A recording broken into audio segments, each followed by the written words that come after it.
Doctor Shyama Prasad ji Mukherjee के जन्म दिवस के अवसर पर यह कार्यक्रम आयोजित है। सामान्यतः इस प्रकार के कार्यक्रमों में भाषणों का महत्व होता है, लेकिन मुझे लगता है कि आज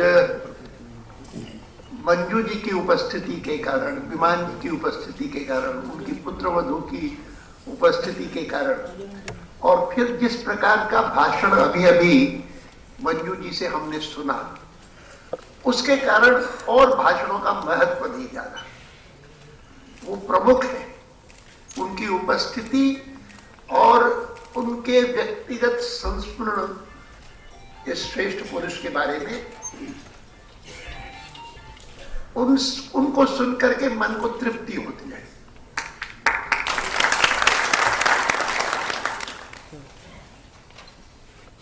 ये जान करके भी मुझे खुशी हुई कि इस बार उनके बलिदान दिवस पर श्रीनगर में भी कार्यक्रम हुआ। बहुत खुशी हुई। मुझे याद है कि मैं उस समय 23 जून 1953 को मैं जयपुर में था। जयपुर में अपने पार्टी के कार्यालय में था, सो रहा था। शायद 4, साढ़े 4 सुबह के होंगे, 24 तारीख को सुबह, जबकि अचानक मैंने किसी के रोने की और चिल्लाने की आवाज सुनी और देखा तो पार्टी कार्यालय के बाहर, भारतीय जनसंघ का कार्यालय था, उसके बाहर एक पत्रकार खड़ा हुआ और जोर जोर से चीख रहा था और रो रहा था, चिल्ला रहा था कि अडवाणी जी, उन्होंने डॉक्टर मुखर्जी को मार दिया। आपको पता है कि डॉक्टर मुखर्जी की हत्या कर दी गई। अब वास्तव में उस समय जो सारा वातावरण था देश में, वह आश्चर्यचकित हुआ कि ये क्या हुआ। गए थे 1.5-2 महीने पहले, स्वस्थ गए थे, और मुझे याद है कि हम लोग तब आश्चर्यचकित हुए जब उन्होंने पहला भारतीय जनसंघ का अधिवेशन कानपुर में किया। कानपुर में आयोजित हुआ, मैं भी गया था राजस्थान से, शायद साहनी जी हो, मुझे याद नहीं, लेकिन जिन जिन को स्मरण है कानपुर के अधिवेशन का, पहला अधिवेशन जनसंघ का, उनको इस बात का भी स्मरण है कि कैसे सारे के सारे जितने लोग वहां पर कानपुर में एकत्र हुए थे, वे इन तथ्यों को सुनकर के कि भाई आज हिंदुस्तान भर के जितने 500 से अधिक रजवाड़े थे, वे सब भारत का हिस्सा हो गए, लेकिन अकेला जम्मू कश्मीर ऐसा बचा कि जहां पर जाने के लिए परमिट चाहिए वहां की सरकार का, वहां राज्य का परमिट लेकर के ही अंदर कोई प्रवेश कर सकता है। जैसे कोई विदेश में जाता है तो उसका आपको वीसा लगता है, पासपोर्ट लगता है। इतना ही नहीं, तो ये जानकर के आश्चर्य हुआ कि हिंदुस्तान के बाकी सारे पर राष्ट्रपति का अधिकार है, लेकिन राष्ट्रपति का अधिकार जम्मू कश्मीर पर नहीं है। जम्मू कश्मीर में राष्ट्रपति का जो इक्विवेलेंट है वो हमारे संविधान में लिखा हुआ है कि सदर रियासत होगा, उन्हीं का अधिकार होगा। इतना ही नहीं, तो जिस संविधान को बनाने के लिए संविधान सभा ने 1950 में स्वीकृति दी और जिसका हिस्सा बनाने वालों में संविधान सभा का डॉक्टर मुखर्जी स्वयं थे, डॉक्टर अंबेडकर स्वयं थे, और ये 2 व्यक्ति ऐसे थे कि जिनको पंडित नेहरू ने मंत्रिमंडल में तब लिया जब गांधी जी ने उनके लिए कहा गांधी जी ने पंडित नेहरू को कहा कि आप सामान्यतः अपना मंत्रिमंडल बनाएंगे, देश आजाद हो गया है, आप प्रधानमंत्री घोषित हुए हैं, और लेकिन आप शायद कांग्रेस के लोगों से अधिक परिचित होंगे, उनको आप लेंगे। मेरा आपको सुझाव होगा कि 2 व्यक्ति ऐसे हैं कि जो कांग्रेस में नहीं रहे। उन्होंने ये कहा कि नहीं कहा, लेकिन वो कहा भी होगा कि वो दोनों कांग्रेस पार्टी के आलोचक रहे हैं जीवन भर। लेकिन मेरा सुझाव होगा कि उनको आप लेंगे तो आपका मंत्रिमंडल अधिक प्रतिनिधि होगा देश का, और आपका संविधान अच्छा बनेगा। आपको अपने मंत्रिमंडल के कार्य में भी बहुत लाभ उसका होगा। और इसीलिए इन 2 व्यक्तियों को, डॉक्टर अंबेडकर को और डॉक्टर श्यामा प्रसाद मुखर्जी को अवश्य ले। और उन्होंने उन दोनों को लिया था। तो उस संविधान के अनुसार देश पर अधिकार कॉन्स्टिट्यूशनल हेड, अभी नया हमारा कॉन्स्टिट्यूशनल हेड निर्वाचित होने वाला है, राष्ट्रपति। तो उस समय राष्ट्रपति हमारे डॉक्टर राजेंद्र प्रसाद बने थे, लेकिन उनका अधिकार जम्मू कश्मीर पर नहीं था, और जम्मू कश्मीर पर अधिकार सदर रियासत का था। और इसी कारण मैं मानता हूं, मैंने पूरे 51 से लेकर के भारत की राजनीति देखी, कह सकता हूं कि 47 में भारत को आजादी मिली, भारत का विभाजन भी हुआ। मैं उसके बाद कराची से चल करके इस ओर आया, तब से लेकर के आज तक जो भी घटनाक्रम हुआ है उससे परिचित रहा हूं, निकट से ही देखा है। रिंग साइड व्यू जिसको कहते हैं वो मुझे प्राप्त हुई है, और उसमें बहुत सारे आंदोलन, बहुत सारे नारे उन आंदोलनों के सुने हैं। लेकिन डॉक्टर श्यामा प्रसाद मुखर्जी ने भारतीय जनसंघ के उस पहले आंदोलन के लिए जो घोष वाक्य बनाया, वैसा जबरदस्त घोष वाक्य और सार्थक घोष वाक्य और कोई मैंने सुना नहीं कभी। एक देश में 2 विधान नहीं चलेंगे, नहीं चलेंगे। एक देश में 2 प्रधान नहीं चलेंगे, नहीं चलेंगे। और तीसरी बात जिसका बहुत सारे लोगों को पता नहीं होगा, जिक्र किया था, दो वहां पर झंडे हैं जम्मू कश्मीर में, लेकिन उस समय 2 झंडे नहीं थे। उस समय तिरंगा झंडा वहां पर कोई अगर लहराता था तो उसको, पुलिस को अधिकार था कि उसको गोली मार दो, और कई लोग गोलियों के शिकार हुए, उस आंदोलन में भी हुए, तिरंगा झंडा फहराते हुए। और इसीलिए 2 विधान, 2 प्रधान, 2 निशान, नहीं चलेंगे, नहीं चलेंगे, यह नारा देकर के, और देश भर के हजारों लोग वहां पर गए। मैं इस बात को स्मरण इसलिए कर रहा हूं क्योंकि इंटरलोक्यूटर्स की चर्चा थोड़ी बहुत की, और हम जहां तक है, हम तो समझते हैं कि इन 3 बातों में से जो डॉक्टर मुखर्जी ने उस समय 53 के कानपुर के अधिवेशन में और उसके बाद के अपने आंदोलन में उन्होंने उनका उल्लेख किया था, उनमें से 2 हो चुकी। अब तिरंगा झंडा वहां पर लहराता है, अब राष्ट्रपति का अधिकार है, लेकिन तीसरी बात अभी भी नहीं हुई, अर्थात कि आर्टिकल 370 जब तक है तब तक ये माना जाएगा कि भारत का एक संविधान नहीं है। वैसे संविधान एक है, 370 को भी उसमें स्थान दिया गया है और कहा गया है, लेकिन उसके कारण कभी कभी वहां के जैसे मुख्यमंत्री ने स्वयं ने पिछले दिनों में कहा ना कि जो बीजेपी के लोग कहते हैं कि Jammu and Kashmir is an integral part of India, they must understand that Jammu Kashmir has acceded to India, it has not merged with India. मैंने कहा कि ये कहां की लाए हैं वो, मेरे समझ में नहीं आया, क्योंकि Jammu Kashmir being an integral part of India is a statement affirmed not only by the Parliament of India in both houses by unanimous resolution. But we went to the extent of saying that if there is an area which has been aggressed, invaded by our neighbor, and today it is in its control, the Parliament affirmed that even that is part of India. और आज अचानक हम देखते हैं कि interlocutors की इस report में जिक्र हो रहा है, इंस्टेड ऑफ पाक ऑक्यूपाइड कश्मीर, इसका जिक्र करने की बजाय पाक एडमिनिस्टर्ड कश्मीर, इसका जिक्र हो रहा है. What's happening?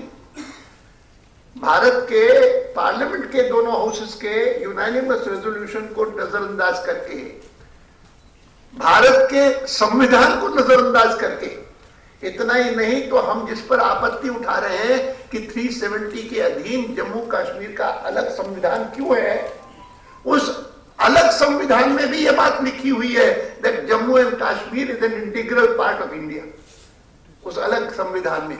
और उन सबको नजरअंदाज करके ये हमारे इंटरलोक्यूटर्स आकर के हमको बताते हैं कि इट इज पाक एडमिनिस्टर्ड कश्मीर. ये सारी चीजें ऐसी है कि जिसके कारण समझ में आता है कि हिंदुस्तान भर के इतने सारे नेताओं में से अगर किसी को यह दूरदृष्टि थी कि जो इस इशू को भारतीय जनसंघ उन्होंने बनाया, और हम लोग सब जितने हैं, आज वाजपेयी जी हैं, मैं हूं यहाँ, और यहाँ पर जितने लोग बैठे हैं जो भारतीय जनता पार्टी में सक्रिय है, उनमें से कई सारे तो उसी समय से लेकर के, जब से डॉक्टर मुखर्जी ने भारतीय जनसंघ की स्थापना की, तब से लेकर के इस आंदोलन के साथ और इस कल्पना के साथ और इस विचार के साथ कि भारत का विभाजन हुआ, लेकिन इसके बाद हम और टूटने नहीं देंगे उसको. और उसके लिए आज मैं ये कहना चाहता हूं कि ये जो 3 बातों में से 2 बातें हुई वो भी नहीं होती, ये परमिट सिस्टम बना रहता, राष्ट्रपति का अधिकार नहीं मिलता. ये जो नए राष्ट्रपति बनने वाले हैं अभी, उनको जम्मू कश्मीर पर अधिकार नहीं होता, और तिरंगा झंडा भी आज तक भी नहीं लहराता अगर डॉक्टर श्यामा प्रसाद मुखर्जी का बलिदान नहीं होता. और इसीलिए मैं बार बार इस बात को बल देता हूं कि हम बलिदान के कारण जो इंटीग्रेशन हुआ, उस इंटीग्रेशन की प्रोसेस को हम आगे बढ़ाना चाहते हैं, 370 भी खत्म करना चाहते हैं. लेकिन अगर आज की सरकार, आज शासन में बैठे हुए लोग उसको रिवर्स करना चाहे और पीछे ले जाना चाहे, तो शायद जैसा आंदोलन तब हुआ था वैसा ही एक दूसरा जबरदस्त आंदोलन भारत को करना पड़ेगा.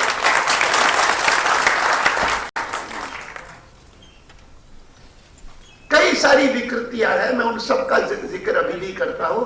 इतना ही कहता हूं कि मैं जीवन के 20 साल कराची में रहता था. 27 में मेरा जन्म हुआ. 47 तक भारत गुलाम था, अंग्रेजों का शासन था और विभाजन भी नहीं हुआ था. 47 में अंग्रेजों का शासन खत्म हुआ, लेकिन साथ साथ विभाजन भी हुआ. और इसीलिए 47 के बाद मैं इस ओर आया. मैं इस ओर जब कहता हूं तो मैं आज जिसको हम भारत मानते हैं उसका जिक्र कर रहा हूं, लेकिन उसमें जम्मू कश्मीर भी है. अगर कोई सियालकोट में, मैं तो कराची में रहता था, सियालकोट में रहने वाले लोग, उनके लिए सबसे निकट कोई हिस्सा था तो जम्मू था. सियालकोट से जम्मू बहुत निकट है और बहुत सारे लोग उधर गए, और वो जो गए आज तक भी वे भारत के नागरिक नहीं बन सके. भारत के नागरिक बने, लेकिन उनको जम्मू कश्मीर की विधानसभा के लिए वोट देने का अधिकार नहीं. जम्मू कश्मीर की किसी टेक्निकल इंस्टीट्यूट में, इंजीनियरिंग इंस्टीट्यूट में उनके बच्चों को प्रवेश नहीं मिलता. और आपका सुनाई कि शेड्यूल कास्ट शेड्यूल ट्राइब्स के लिए भारत में भले संविधान में हमारे यहाँ पर आरक्षण होगा, लेकिन जम्मू कश्मीर में आरक्षण नहीं है। ऐसी कई सारी विकृतियां हैं, जिन विकृतियों का वहां के लोगों को जानकारी है, वो भुगतते रहते हैं। कई दिनों से चलता रहता है कि भाई ये जो लोग विभाजन के कारण जम्मू कश्मीर आए और जम्मू कश्मीर न जाते दिल्ली जाते तो उनको सब अधिकार होते भारत के, लेकिन वहां नहीं है। यह सारी चीजें ऐसी है कि जो मैं मानता हूं कि कम से कम इतना तो हम आज संकल्प करें डॉक्टर मुखर्जी के इस जन्म दिवस के अवसर पर आयोजित इस कार्यक्रम में, कि जो उनके बलिदान के कारण हमको प्राप्त हुआ उसको हम वापस नहीं जाने देंगे किसी सूरत में, उस पर कोई समझौता नहीं होगा। अर्थात कि राष्ट्रपति का अधिकार तिरंगा वहां पर लहराना, हम तो चाहेंगे कि भारत वह 370 भी समाप्त हो, अलग संविधान समाप्त हो, अलग झंडा भी समाप्त हो, जैसे बाकी हिंदुस्तान के बाकी रजवाड़ों का समाप्त हुआ। ये तो मैं उस सारे उसमें नहीं जाता हूं। मैं लोगों को हमेशा कहता हूं, आपको पढ़ने का अगर पढ़ने में रुचि है तो सरदार वल्लभ भाई पटेल के साथ बीपी मेनन हुआ करते थे, कि जिन्होंने इन सारे स्टेट्स के इंटीग्रेशन का में बहुत बड़ा योगदान दिया। दो उन्होंने ग्रंथ लिखे, एक the story of transfer of power और दूसरा लिखा the story of integration of states. और ये दोनों पढ़ेंगे तो समझ में आएगा कि अगर उस समय सरदार वल्लभ भाई पटेल न होते तो इस इंटीग्रेशन का प्रोसेस भी नहीं होता। जैसे मैंने आज इस बात पर बल दिया कि अगर डॉक्टर श्यामा प्रसाद मुखर्जी न होते और वो ये साहस करके और परमिट सिस्टम को डिफाई करते हुए और जेल कारावास को आमंत्रण देकर के और फिर वहां पर रहस्यपूर्ण परिस्थितियों में उनकी जैसे मृत्यु हो गई, कोई चिट्ठी पढ़े डॉक्टर श्यामा प्रसाद मुखर्जी की माता जी की तो द्रवित हो जाता है। इतने बलपूर्वक उन्होंने उनको लिखा कि मामूली भी बात होती है तो उसके लिए इंक्वायरी होती है। और यहां पर इतना बड़ा देशभक्त, उनकी इस प्रकार से मृत्यु हो गई जिसके बारे में वो बीमार हो गए, उनको हॉस्पिटल ले जाया गया। हॉस्पिटल जहां पर उनको बंदी बनाया था उससे 10 किलोमीटर दूर था, वहां ले जाया गया। और हमको खबर सारी मिली तब जबकि उनका देहांत हो गया। पहली जो मुझे खबर मिली वो उनकी बीमारी की नहीं मिली, लेकिन इस बात की मिली कि अब डॉक्टर श्यामा प्रसाद मुखर्जी अब रहे नहीं। ये मुझे पहली सूचना मिली। आज तरुण ने मुझे बताया कि उनकी ग्रैंड डॉटर का सम्मान किया जाएगा, आप आइए। मैंने कहा जरूर आऊंगा। ये तो मुझे बाद में पता लगा कि मैं वर्षों से उनके भाई को जानता हूं। वो यहाँ पर गुड़गांव में थे, तब मुझे मिला करते थे रेगुलरली। बाद में आजकल वो उनका परिवार वे स्टेट्स में है, अमेरिका में है। और अमेरिका में मैं गया था तब भी वो मिलने आए थे पूरे परिवार के साथ लगातार। अनूप बैनर्जी उनका नाम है, वे ग्रैंडसन है डॉक्टर श्यामा प्रसाद मुखर्जी के, उनसे परिचय हुआ। और आपसे छोटे हैं, छोटे भाई हैं मंजू जी से। और मैंने कहा ना कि मुझे बहुत खुशी है कि आज के इस कार्यक्रम का आयोजन करके डॉक्टर श्यामा प्रसाद मुखर्जी फाउंडेशन ने बहुत श्रेष्ठ कार्य किया है और मुझे बुलाया है। इसके लिए मैं बहुत बहुत आभारी हूँ। और मैं विश्वास करता हूँ कि यहाँ पर जो हमने एक प्रकार से संकल्प किया है, जिसमें पार्थ सारथी जैसे पुराने एक अधिकारी भारत सरकार के, कि जिनको वर्षों से हम जानते हैं कि राष्ट्रवाद को पुष्ट करने के लिए हर कदम उठाते हैं, पाकिस्तान में रहे हैं। 2-3 दिन पहले मेरे पास उनके फॉरेन सेक्रेटरी आए थे, तो उनसे भी कुछ बातें खुल करके करने का मौका मिला मुझे। मैंने उनसे कहा कि ये जो बात एमजे अकबर ने कही ना, उन्होंने अपनी पुस्तक में भी लिखी है। मुझे याद है कि उनकी पुस्तक का उन्होंने पुस्तक एक लिखी है पाकिस्तान के बारे में जिसका नाम है टिंडर बॉक्स, और उस टिंडर बॉक्स के पुस्तक का जिस दिन विमोचन हुआ, रिलीज हुआ, उसी दिन पंजाब के गवर्नर सलमान तासीर उनकी हत्या हुई वहां पर उसी दिन। तो उसमें उन्होंने अपनी इंट्रोडक्शन में ही पुस्तक के लिखा है कि पाकिस्तान बनाने का जो उद्देश्य उन्होंने बताया बनाने वालों ने, उन्होंने कहा कि पाकिस्तान भारत का अगर विभाजन हुआ है तो नहीं, विभाजन की बात तो नहीं, उन्होंने कहा कि हम अगर विभाजन नहीं होगा और भारत वैसा ही अखंड रहेगा जैसे आज है अंग्रेज के शासन में, तो फिर इस्लाम सुरक्षित नहीं रहेगा और इस्लाम को मानने वाले सुरक्षित नहीं रहेंगे, और इसीलिए पाकिस्तान का बनना आवश्यक है। तो उन्होंने कहा कि जिन्होंने ये लिखा उन्होंने सोचा कि अगर भारत अखंड रहेगा तो फिर हिंदू जो है मारते रहेंगे मुसलमानों को, लेकिन देखे सही क्या हो रहा है आज 50-55 साल बाद। वो कोई हिंदू नहीं मार रहे मुसलमानों को, मुसलमान मुसलमानों को मार रहे हैं। और उन्होंने फिर उस दिन अपना छोटा सा भाषण किया अकबर ने, मुझे याद है वो अपनी पुस्तक के विमोचन के दिन, उसमें कहा कि आज जो घटना हुई है पाकिस्तान में कि जहां वहां पर सबसे बड़ा जो प्रदेश है पंजाब, उसका राज्यपाल अपने सिक्योरिटी डिटेल के द्वारा मारा गया है, और मारा ही नहीं गया है तो उनके जो मृत्यु के बाद के जो क्रियाकर्म होते हैं उनको करने के लिए भी कोई तैयार नहीं, ऐसी जो स्थिति पैदा हुई है। तो उन्होंने कहा कि अगर सलमान तासीर अगर यहाँ पर होते हिंदुस्तान में तो वो मारे नहीं जाते। और मैं मानता हूं कि ये सारे तथ्य ऐसे हैं कि जिन तथ्यों को उजागर करने में डॉक्टर श्यामा प्रसाद मुखर्जी ने कानपुर के पहले अधिवेशन में ही हमको एक प्रकार से जागृत किया, और उसके तुरंत बाद स्वयं जाकर के उन्होंने अपना बलिदान दिया। कलकत्ते का एक फोटो आज यहाँ पर दिया है हमने परिवार को, कि जिसमें श्रीनगर जाने से पहले जो उनकी आखिरी वहां पर सभा थी उसका फोटो है। मैं भी स्वयं कभी भूल नहीं पाता हूं कि उस बार श्रीनगर जाने से पहले, पठानकोट की उस पुल को पार करने से पहले देश भर का उन्होंने भ्रमण किया, और उनके उस यात्रा में ट्रेन की यात्रा थी, उन दिनों में लोग हवाई जहाज में ऐसे नहीं घूमते थे जैसे आजकल हम घूमते हैं। तो वो वाजपेयी जी उनके साथ साथ गए थे पूरे प्रवास में। उन दिनों में मैं राजस्थान में था, और मुझे आखिरी दर्शन उनके जो हुए थे दोनों को साथ साथ मैं मिला था जाकर के, वो कोटा के रेलवे स्टेशन पर मैं मिला था।